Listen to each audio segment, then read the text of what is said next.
Haya, makiwa kwa familia zilizopoteza wapendwa wao na wale wote waliokwama kwenye vifusi, tuna imani kwamba wataokolewa wakiwa hai. Tutoke Kisii tuingie Kiambu, ambapo watoto watatu wenye umri wa miaka 4, 2 na mwaka mmoja walifariki katika mkasa wa moto katika kijiji cha Gashie, eneo bunge la Kiambaa, kaunti ya Kiambu.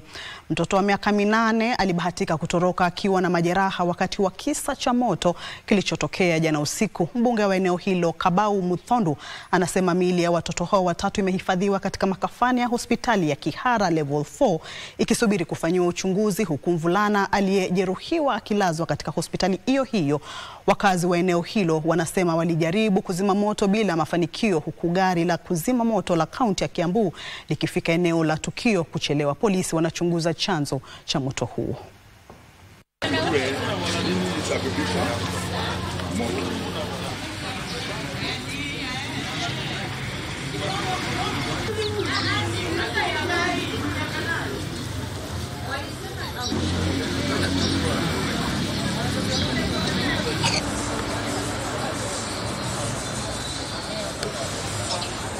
Sasa hatuwezi jua janga hiyo moto ilitoka kwa sababu gani. Stima ilikuwa imepotea. Hatuwezi sema ni stima. Maybe kulikuwa ni candle walikuwa wamewasha na akawacha.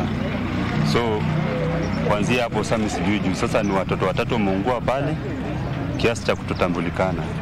Na ni mmoja tu ndiye ametoka akiwa hai. Wakati wowote wanawacha watoto wadogo kwa manyumba, wawe wamekuwa na mipango dhabiti ya kuona ya kwamba kuna mtu mkubwa ako karibu anaweza saidiana na hii watoto ikiwa kuna shida yoyote inaweza kutokea.